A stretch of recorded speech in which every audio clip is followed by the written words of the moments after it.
Mayor Pro Tem, colleagues on the council, city manager, city staff, my neighbors and fellow Austinites. It is true that the current state of our city is anxious, troubled, and hurting, but it's not the complete truth at this moment. We are also so much more than that. In an almost curious way, the real state of our city is anxious and hopeful. Even as we manage a set of inescapable challenges so stark as to stretch the imagination, we look to a future precisely because it is uncertain that provides us a once-in-a-century opportunity to no longer be bound by who we were a year ago. Some greater power seems to have reinvented us all. This much change all around in almost everything gives us an almost infinite sense of freedom to do what it takes to actually become all that we aspire to be. So here we are now, confronting challenges unlike anything we've ever seen before. So where do we begin? In times of such great uncertainty, what should be our guiding light? I think we begin with and look to justice. Now, this could have been a speech only about COVID-19 and every discussion of things that matter, our families, our health, our jobs, businesses, our schools, our best laid plans. The virus is the elephant in the room. In the dark film this year has been, the coronavirus was the supporting actor that stole every scene. Everyone knows the arc of the virus. The hard choices came fast as we canceled South by Southwest and then moved to avert a public health disaster with stay-at-home orders to slow the spread of a virus we were still learning about. We didn't know if the community would join in such an extreme measure or if incredible disruption would stop the virus.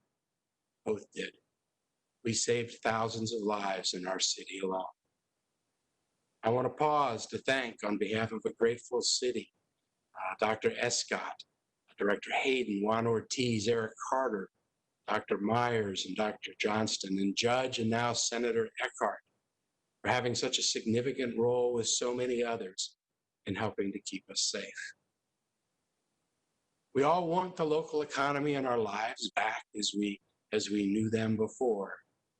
But the governor's decision to reopen before we had sufficient testing and tracing in place and before our numbers were low enough compounded the challenge. We went on to more permissive phases without knowing the impact of the preceding. We tried to open businesses as they had operated pre-virus, as if the virus was gone. Leaders at the national and state levels gave destructive or ambiguous messages about what we needed to do to prevent a surge. And so the surge came roaring back. Truth is, the virus was never gone. It just hides, waiting for us to invite it back into our lives. And that's when we showed Austin. That's when we showed what Austin can do. We rallied again, focused on masking and distancing and avoiding groups. Again, we stopped the trajectory and we saved more lives, this time becoming a statewide model for what's possible. We learned we have the ability to control the virus by our behaviors, and we glimpsed a future where more was possible. Today, it appears as if we might be at a plateau. Now, that's better than a surge, but it's still dangerous. The virus is real, and the infectivity in our community is still too high. You want a sustained opening of businesses and schools? Drive down the infection rate further than we have right now. Infectivity in our community now is about 10 to 15%. We need to get under 5%. And by the way, any crowd at all gathering for a UT football is not going to help us get there. I read that the university is considering gathering 25,000 people for football games, and I hope they're not really going to try to do this. I'm not sure there's anywhere in the world that's having gatherings of that size at this point, even in places with lower virus infection levels. See, our choices have consequences. People die from this virus. Many people who live through it are carrying injuries that may be with them the rest of their lives. Risks we take with masking and distancing or attending large groups puts at risk the sustaining of the opening of schools and businesses for us all. The virus is more than just an attack on our physical health. It's also a devastating blow to our economic health. Unemployment is at unimaginable levels. Businesses have shuttered, some temporarily and some lost forever. Many of our neighbors don't know how they're going to feed their families or whether they'll be evicted from their homes. Tenants struggle with rent, and homeowners and landlords struggle with mortgage payments. Our hospitality and creative workers in industries so great a part of our economy and our culture are reeling, and for many it's too late. The city is putting more than $200 million into programs and direct aid to mitigate economic impacts of the crisis and to keep us healthy. I want to especially thank Director Briceño and Director Holtrab for incredible work helping to get aid and relief out to our community. But it's not enough. We need more help. Congress needs to pass CARES 2 Act, and it needs to provide support directly to cities so we can continue to help ourselves. But COVID-19 is also a moral challenge. In many ways, it makes this moment even bigger than all of that. COVID-19 is not just killing people. Its impacts are disproportionately felt by communities of color. Black and Latinx Austinites are getting infected and dying at higher rates than their white neighbors. How many of us sat at home while we were sheltering in place from the storm and watched essential workers, construction workers, healthcare workers, and nursing homes forced to take risks the rest of us could avoid? That we had susceptible and at-risk neighbors was no longer theoretical. It became very real. And yes, we worried about whether there'd be toilet paper on the shelves, but we began to notice, perhaps for the first time, the economic first responders that were working to restock those shelves. COVID-19 highlighted that we lack the transportation infrastructure to get people to the jobs that make the city run. It showed us the generational vulnerability of neighbors of color who have been systemically denied access to healthcare resources. We saw that during a pandemic, the health of immigrants, poor people, and those without homes is interconnected with our own. We saw that homelessness is not just about people without homes.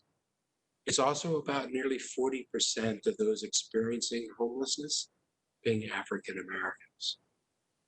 Homelessness is a racial issue, a particularly cruel result of displacement and disinvestment and despair.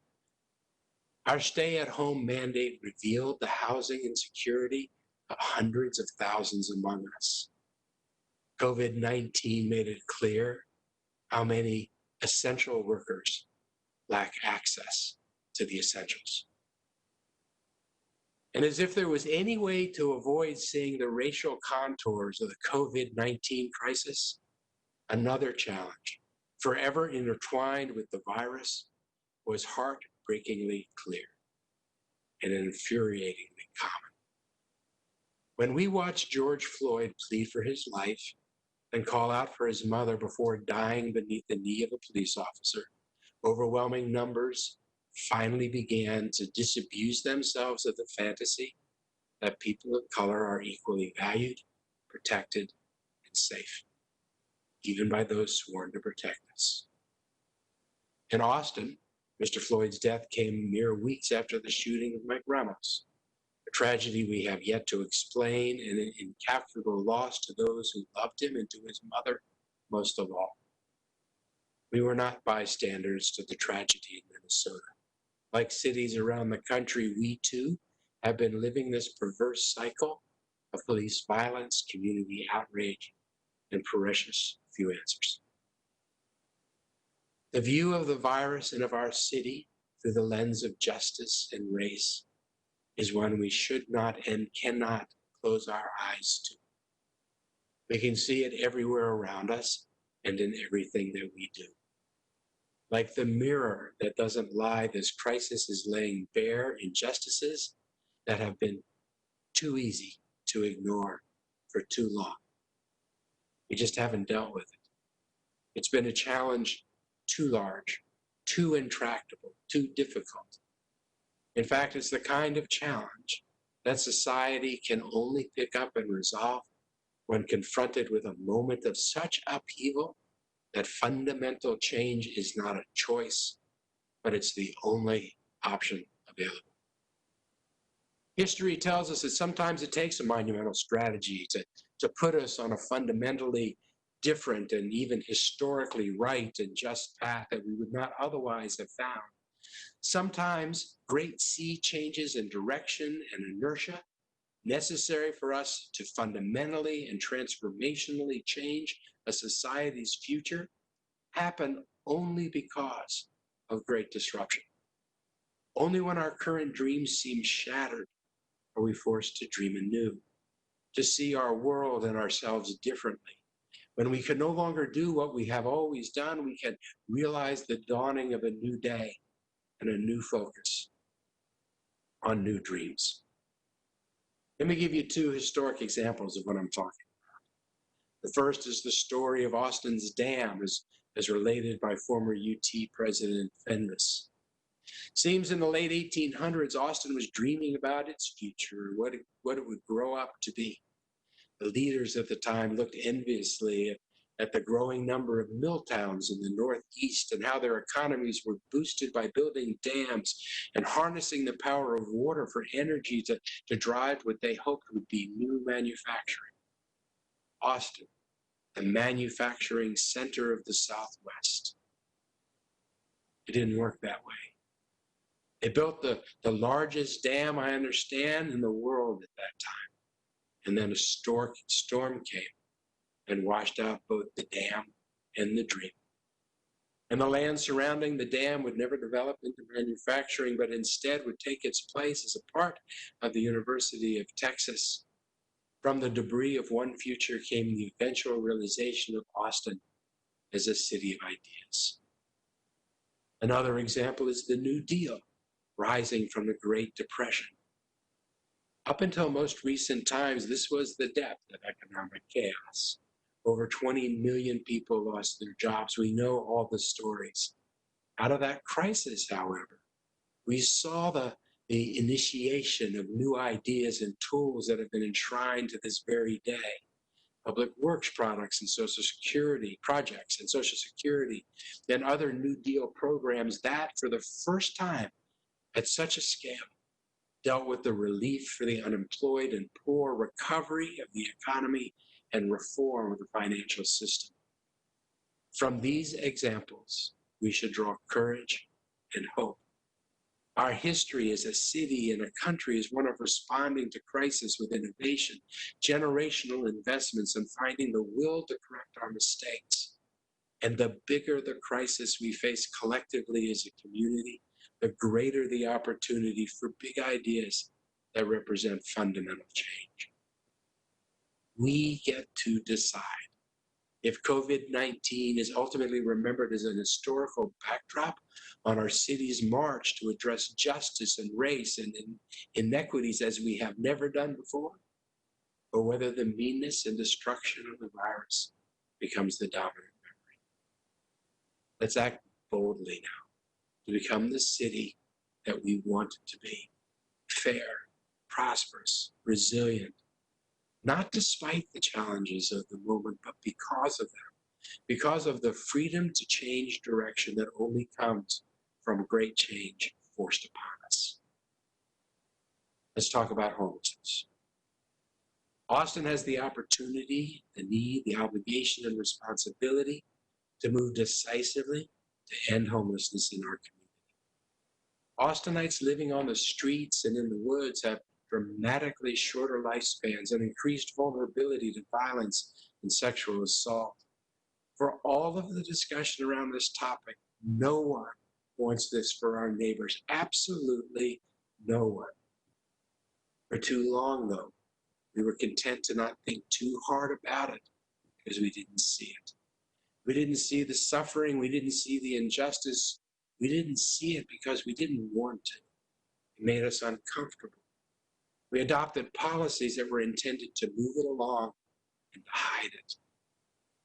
I am proud this community has embraced the discomfort that comes with big challenges, and that we are working together on the real solutions to homelessness, to end it, not just address it.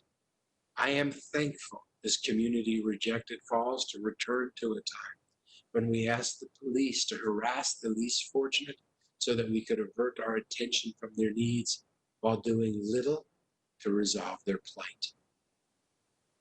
To the people that signed on to the petition because they were desperate for a solution for people experiencing homelessness, I want to say that I share your impatience.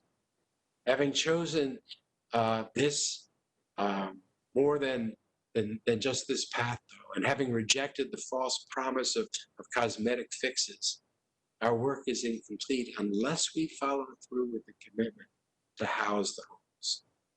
This will require us to do a better job of inclusively managing shared public spaces. COVID-19 made that commitment even more urgent. Our response to this pandemic brought the city and its nonprofit service providers to work together as never before. We've been able to dramatically increase the number of hotel beds to transition people off the streets. We focused on how our crisis response systems function. We've come up with a clearer map than we've ever had before on how to move forward with this challenge. We need to invest in affordable housing and prevention efforts that make homelessness rare, and in diversion and rapid rehousing programs that make homelessness brief. And we need to significantly invest in permanent supportive housing that ensures that homelessness is non-recurring for those who successfully rise above that experience. The scale of resources to end homelessness is great, but the solutions are real and they are achievable. Austin has shown we know how to solve this problem, as we did by reaching net effective zero for veterans. It's something we have shown we can make great progress on, as we have with youth homelessness. It's also something that this community has been eager to invest in, as we did with the historic $250 million affordable housing bond in November of 2018. And we will again vote this November, I hope, for funding to address displacement. Now is the time, our moment of opportunity, to build on that work and to act boldly to make our city more just.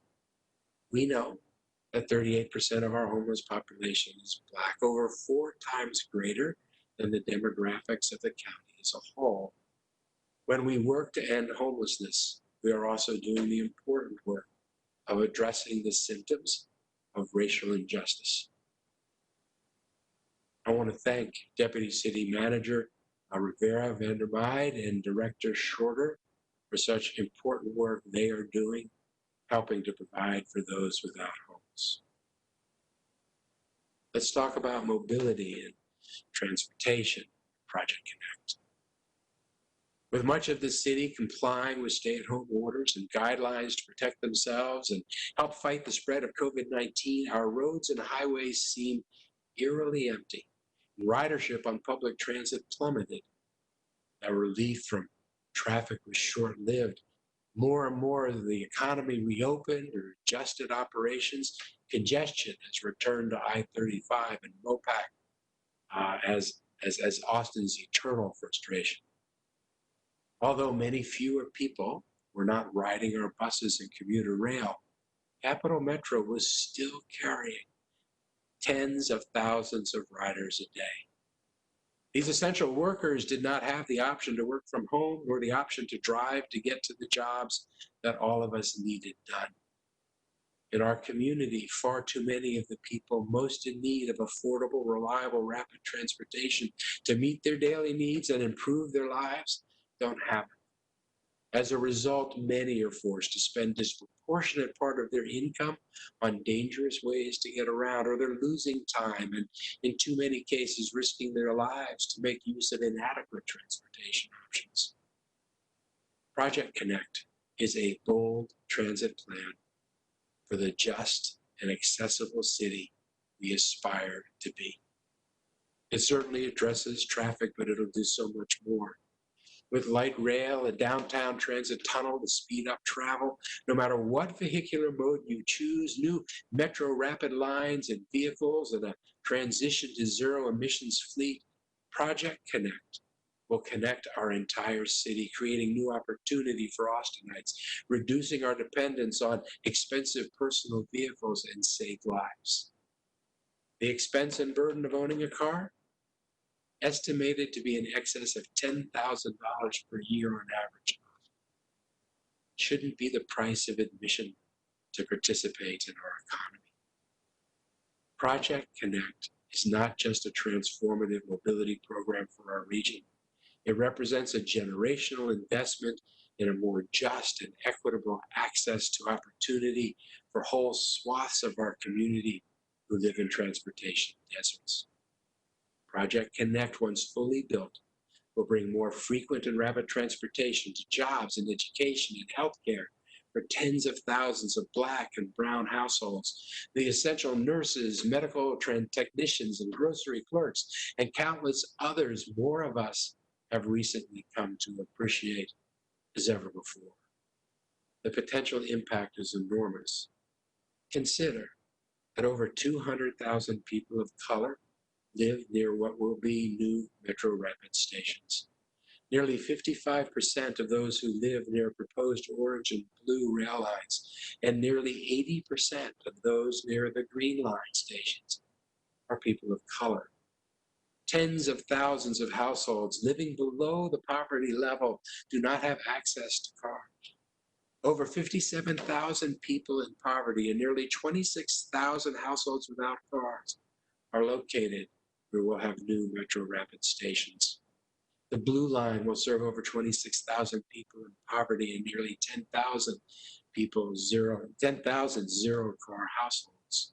The Orange Line will serve 29,000 people in poverty and 11,000 zero-car households. We're going to be able to expand and improve service to our community's highest need areas in the Eastern Crescent with new commuter rail and rapid bus lines.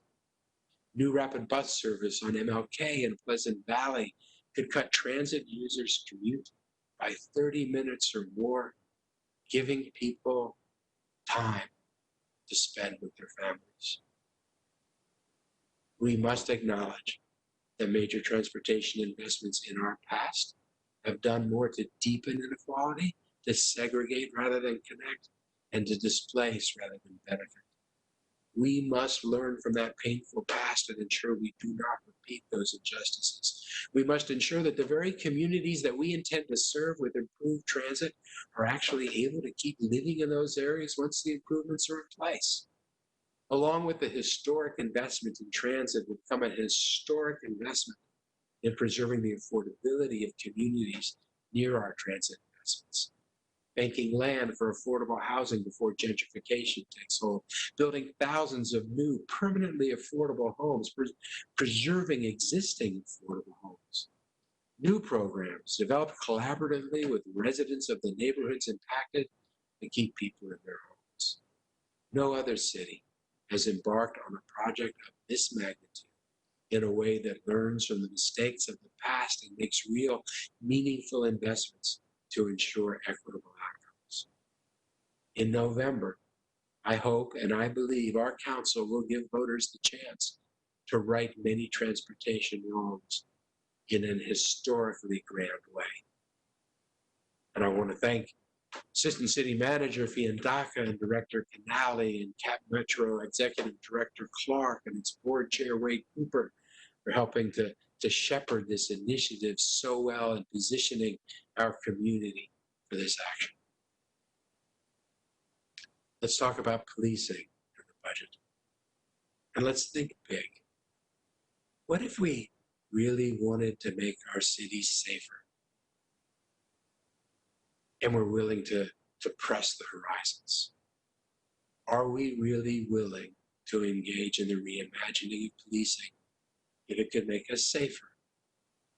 And what does it mean to reimagine policing? And while we're at it, What do people really want to do? Do people really want to defund the police? You know, I am anxious for us to put the politics and hyperbole aside and completely think through the choices surrounding the desire to make us more safe, their implications, and the pathways for whatever we want to do.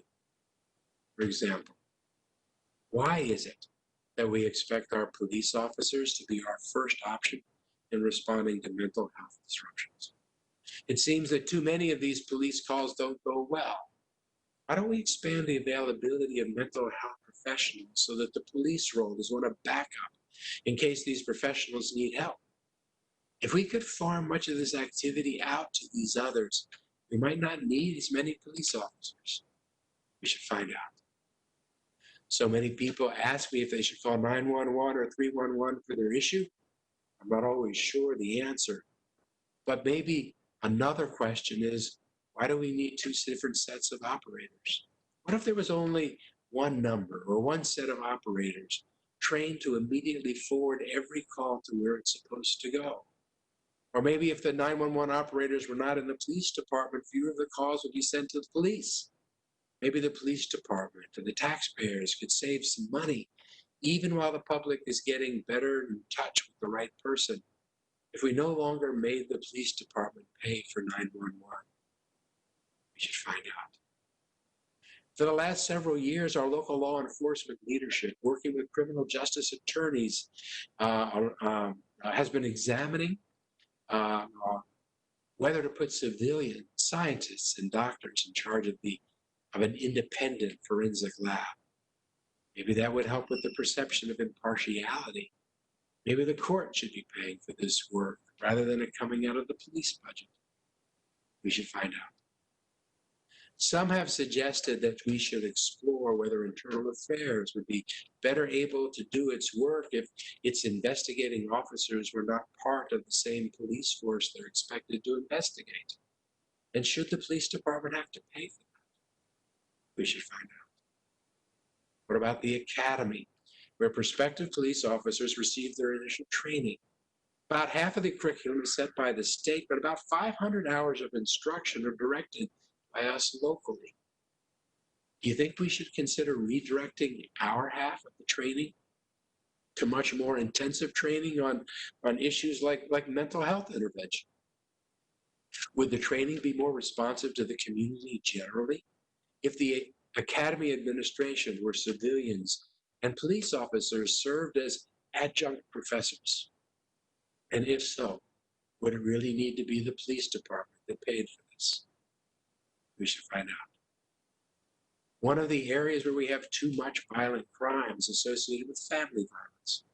These must be horrible calls for police responding to situations where a family member has injured another. In this city, we have places where people can go with their children to be safe and protected before the violence occurs. But right now, if they call, many are put on waiting lists because we don't have enough available space. If we want to do more to fight family violence, is it better to invest in people who respond to the violence once it's occurred, or in providing more shelter space to avoid the violence at all? We should find out.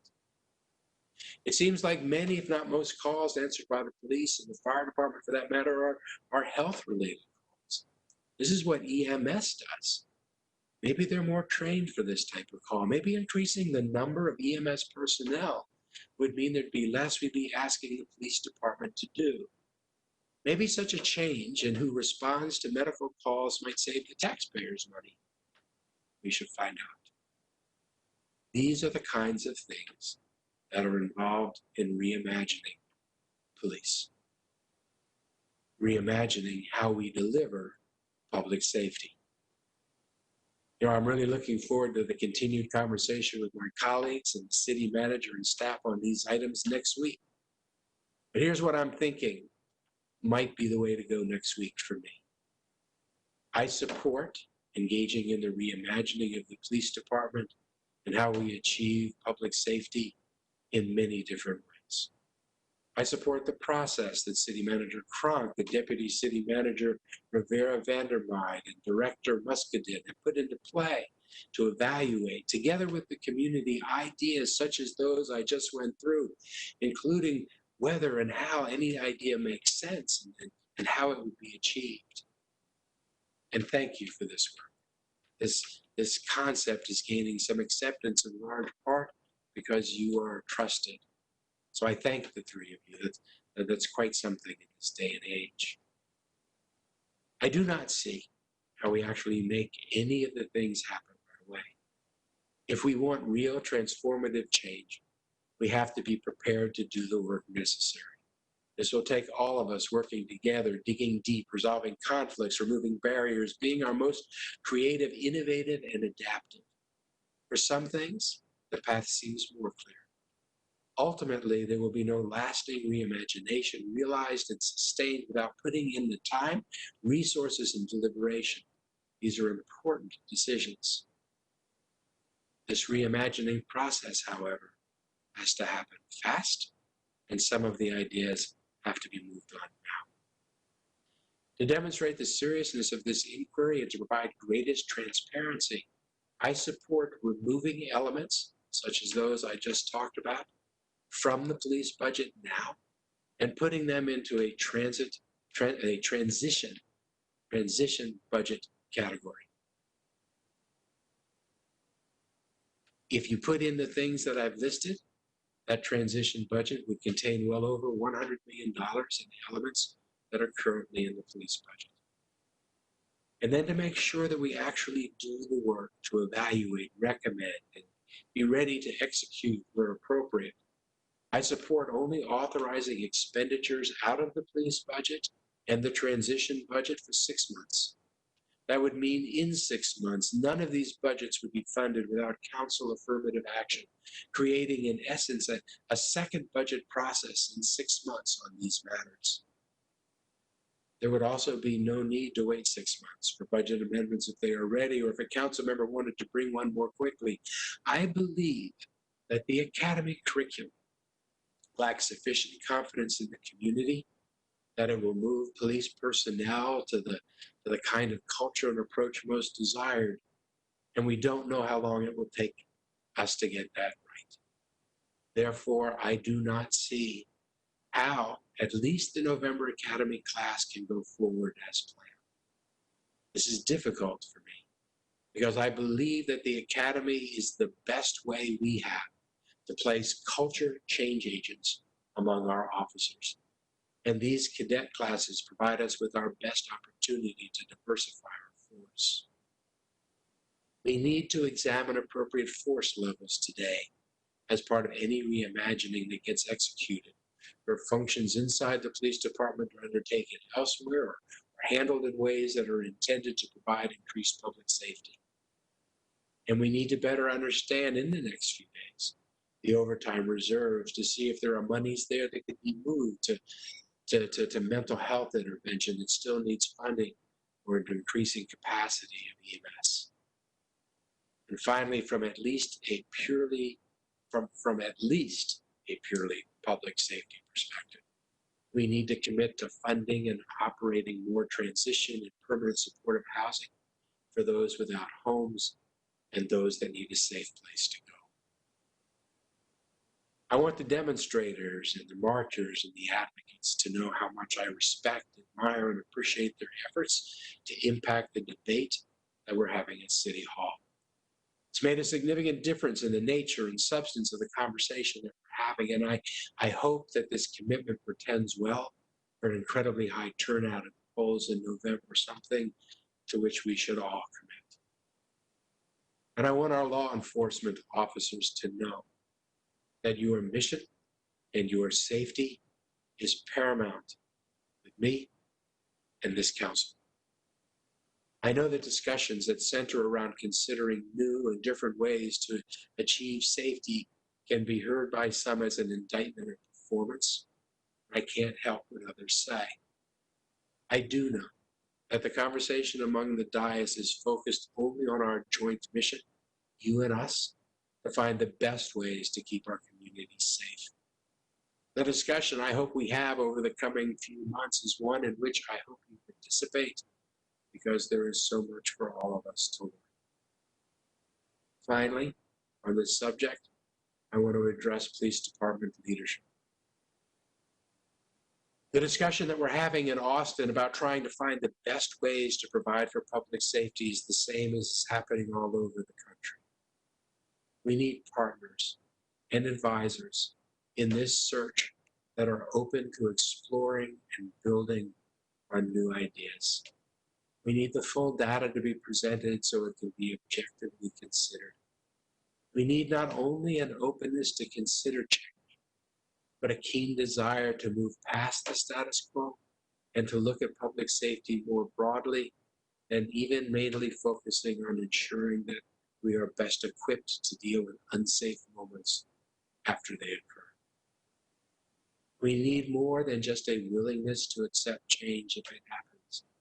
We need a champion for change at its best. In years past, this State of the City address would have ended about here, after having laid out the big things that we need to do. And these big things are all transformational: ending homelessness, delivering Project Connect citywide rapid transit, and reimagining policing and public safety. They rise to the moment. But let's also start talking about doing much more. The success of Austin and Texas began at the expense of its slaves.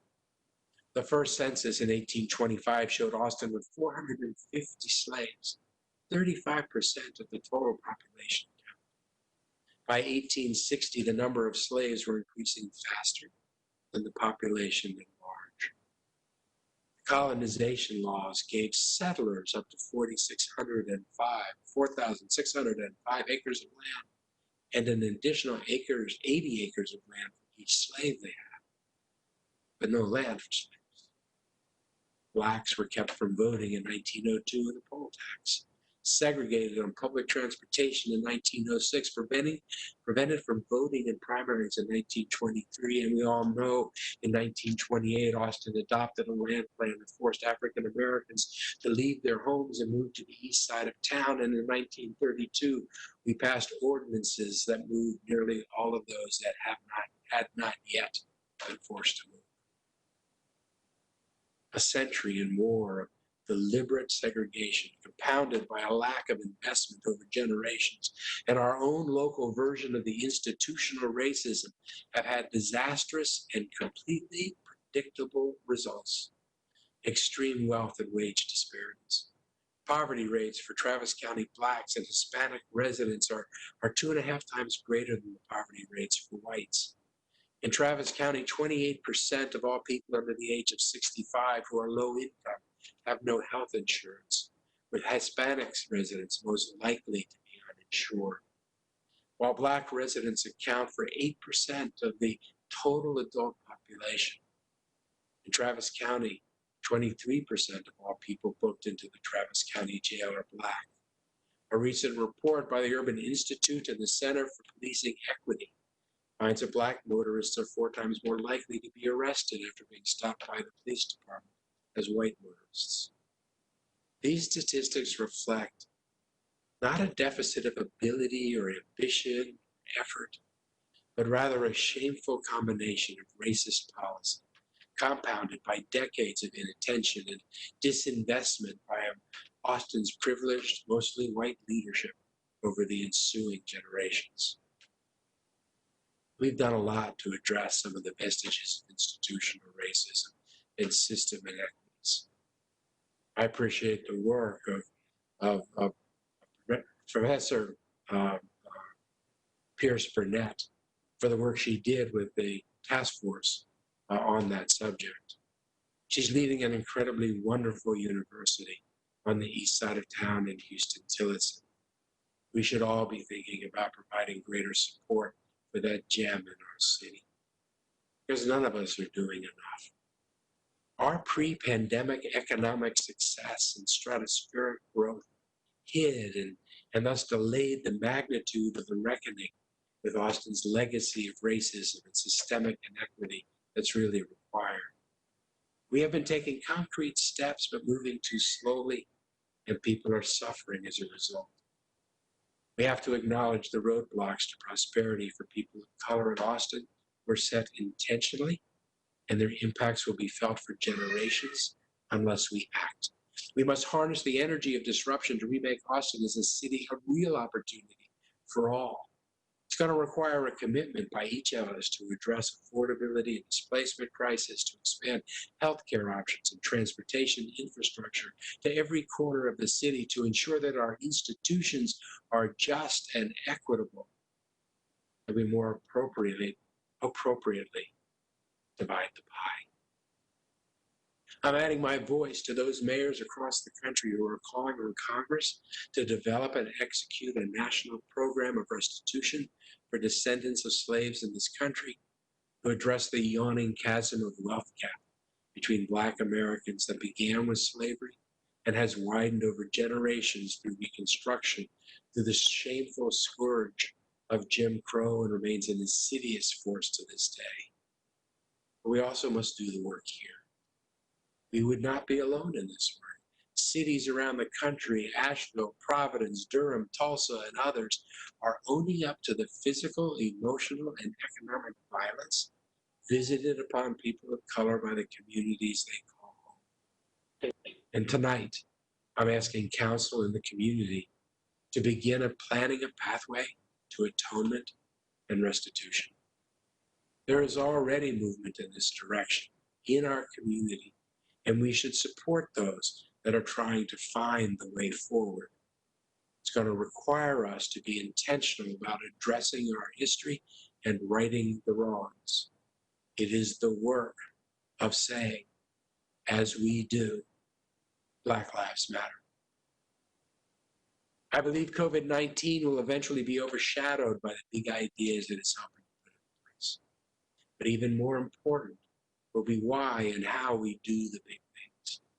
Importantly, each promotes justice when analyzed through an equity lens. History will remember 2020 as the moment that pointed us in the direction of justice, because this was the year that forced us to see injustice unlike any time before. Like someone grabbing and holding our face between their hands and not letting us turn away, forcing us to look at the unfairness around us and our part in perpetuating it.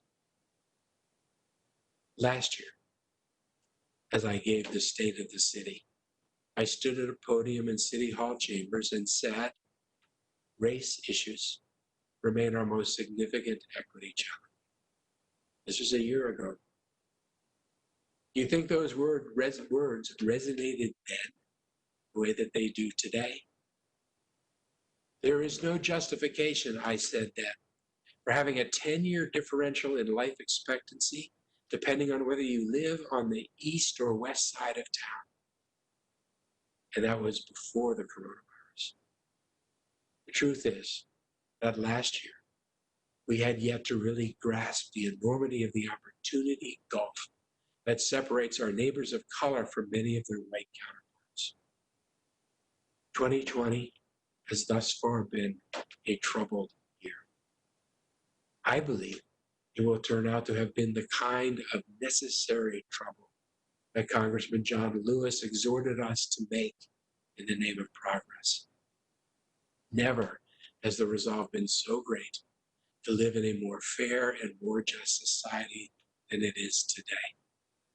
That hope and dream, the sense that things are somehow different and more different than they have ever been, is wrapped in a feeling of hope and optimism that is equally unique. The time is now the drumbeat grows. The time is now to ensure we exit this time as a more just city than we were when we entered. We can do this if we're not scared to think big. This is the moment to define who we are. We should dedicate ourselves to doing justice, and not in little ways. We must rise to the moment and change history. Motivated violence by agents of local government and law enforcement will not recur. Perhaps only at times such as these, when our routines and inertia are so utterly disrupted, can we be free and forced to dream and act big. We can get swallowed by the challenges, or we can see them as freeing us to think in grand ways and differently and truly deliver a new kind of tomorrow. So let's do big things. Let's end homelessness. Let's bring real mobility to Austin. Let's reimagine how we keep one another safe. Let's address race and do something about correcting centuries of injustice, because it is the fundamental injustice that fuels so many others. I want to note also that I think that most everything that I have said here tonight about the principles and values and goals and aspirations and priorities that guide these efforts are shared by all of my colleagues on the City Council. And I want to say what an incredible honor it is to serve with them. And I want to thank my Chief of Staff, Leslie Varghese, and my entire staff. I learned so much from them. And let me conclude by recognizing that doing these three big things will require a major disruption of the status quo. All of these challenges and others require a reckoning with racial disparities that exist in every corner of life in this city. We have to recover, but shame on us if we rebuild systems as inequitable as before. Let us embrace the remarkable gift it is to have so much undecided and up in the air. Let's celebrate the opportunity born of the necessity to rebuild. Let's commit to be guided by a search to deliver justice. Let's join in a disruptive recovery, seizing the moment to rebuild in a just and equitable way. Thank you.